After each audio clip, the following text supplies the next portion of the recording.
Yesus, kau kebenaran yang menyelamatkanku. Kau memberikanku hidup dan pengharapan.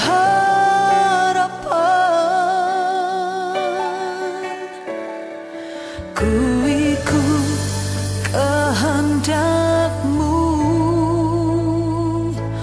ku perlu anugerah-Mu. Ku nyatakan janjiku kepadamu.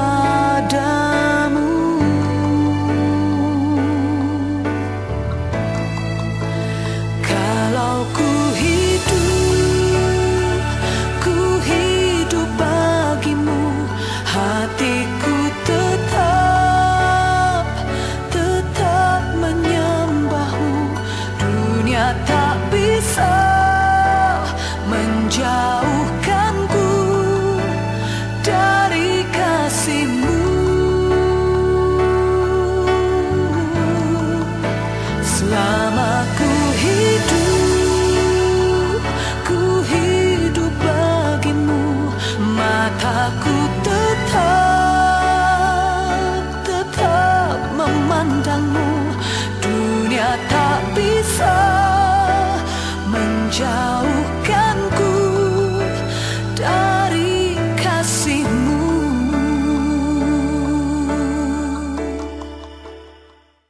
Salam, selamat pagi. Sebelum kita mendengarkan firman Tuhan, kita berdoa. Bapa di surga, terima kasih pagi ini kami sudah bangun. Kami mau mendengarkan firman-Mu, berkati kami, juga berkati hamba-Mu. Dalam nama Tuhan Yesus kami berdoa. Amin. Firman Tuhan yang menjadi renungan kita pagi ini terambil dari 2 Timotius pasal 2 ayatnya yang ke-15.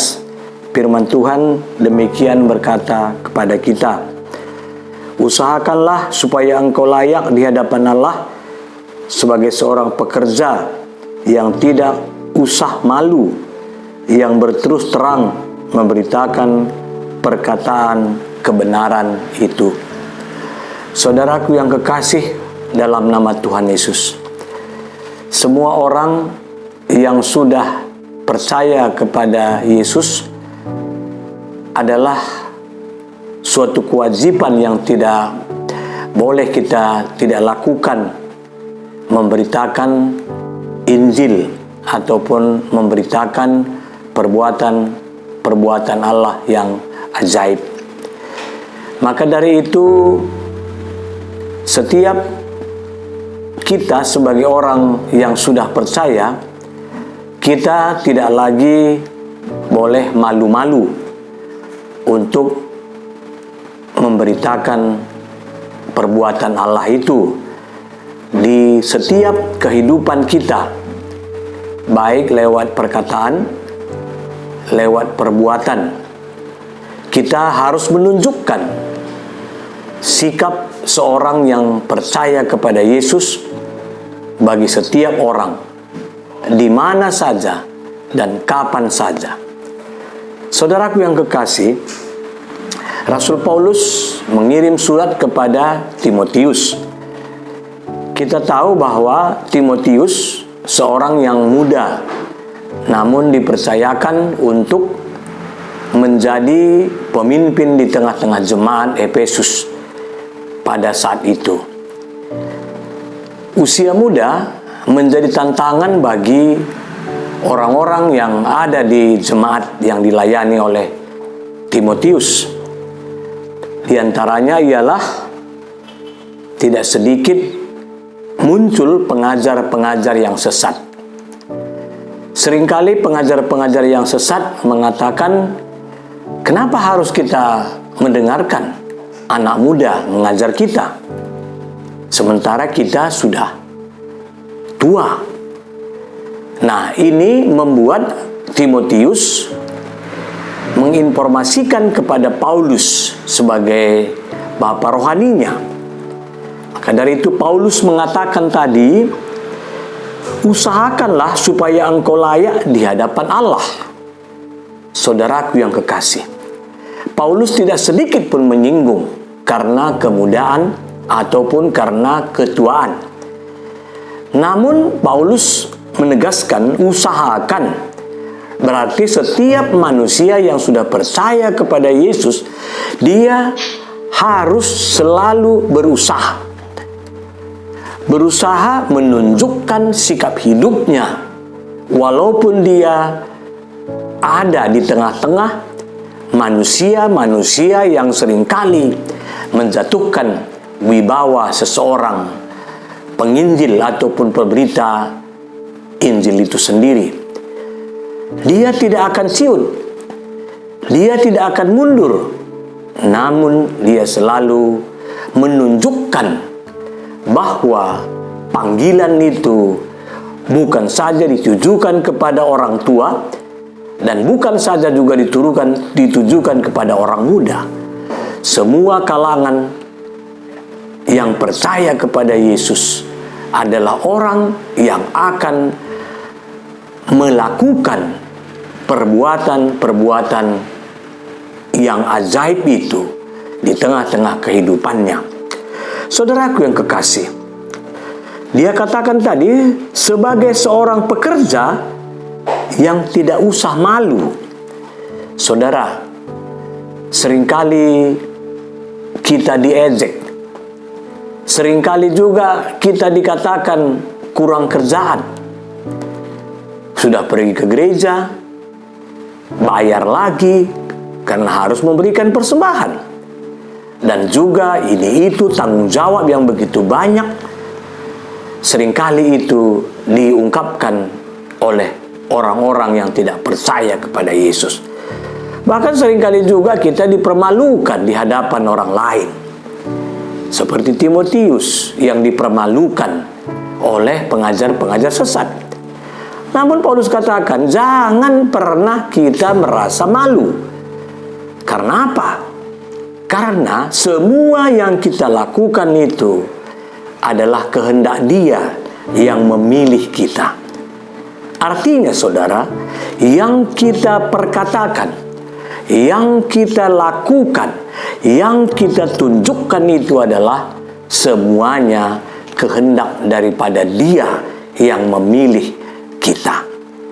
Maka dari itu janganlah sia-siakan keterpilihan saudara di tengah-tengah dunia ini, supaya keterpilihan kita itu juga menghasilkan suatu keajaiban bagi orang-orang yang belum percaya kepada Yesus, sehingga dia akan menerima Yesus sebagai Tuhan dan Juru Selamat.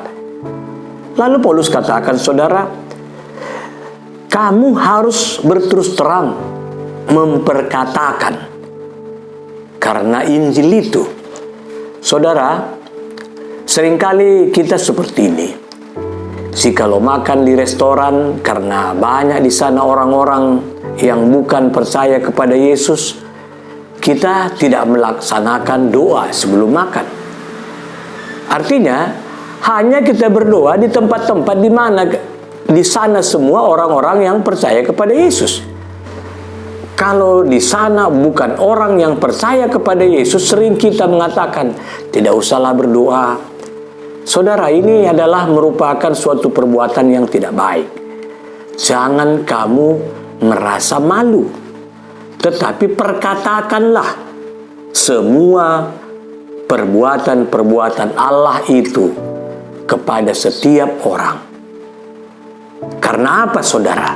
Karena memang mulut kita dipakai untuk memberitakan Injil di tengah-tengah dunia ini.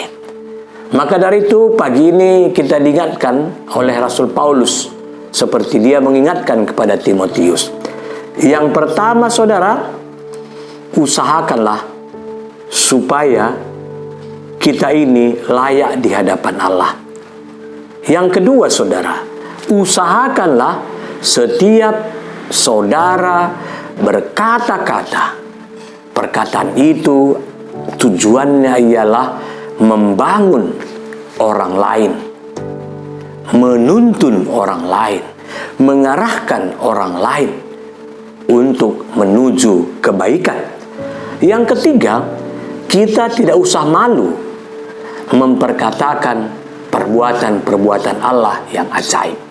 Jangan pernah merasa malu dan jangan pernah merasa tertekan, karena setiap kita mengatakan perkataan, di sana Allah akan menolong kita. Allah akan memberkati kita. Lalu yang keempat, saudara, dia katakan tadi, kamu harus berterus terang. Jangan mempergunakan, ya, di mana? Kalau di sini orang-orang percaya kepada Yesus semua, kita katakan kita orang percaya. Tetapi kalau tidak orang-orang percaya kepada Yesus di mana kita berada, kita terkadang tidak mengatakan kita orang percaya. Tidak seperti itu, saudara. Jikalau ada orang bertanya, siapa kamu? Jawablah yang sejujurnya, bahwa kita adalah orang percaya kepada Yesus. Ingat, saudara, bahwa jikalau engkau tidak memperkatakan saya selama engkau hidup, maka aku juga tidak akan nanti menyambut engkau bila aku datang kali yang kedua, kata Yesus kepada kita. Selamat pagi, selamat melaksanakan aktivitas. Percayalah bahwa Tuhan tidak akan pernah meninggalkan kita di dalam kita menjalankan tanggung jawab kita di tengah-tengah dunia ini sebagai misi Kristus. Kita adalah garam dan terang. Tuhan memberkati. Kita berdoa. Bapa di surga, terima kasih firman-Mu yang sudah kami dengar, kami percaya sungguh-sungguh menguatkan kami di hari ini menjalani hidup kami sebagaimana adanya kami saat ini. Bapak, kesempatan ini kami pakai untuk berdoa bagi seluruh pengurus kategorial yang ada di kelas Jakarta Kalimantan, Zaitun, Mamre, Moria, Permata, KKR, guru-guru KKR, juga pengurus kategorial di Runggun. Semuanya Tuhan berkati. Mampukan pengurus kategorial baik di kelas maupun di Runggun untuk melaksanakan tugas tanggung jawab panggilannya sebagai orang yang sudah dipercayakan untuk menjalankan tugasnya di tengah-tengah persekutuan kategorial masing-masing. Berkati kami hari ini, hindari kami daripada mara bahaya, juga hindari kami daripada paparan virus corona. Dalam nama Tuhan Yesus kami berdoa. Amin.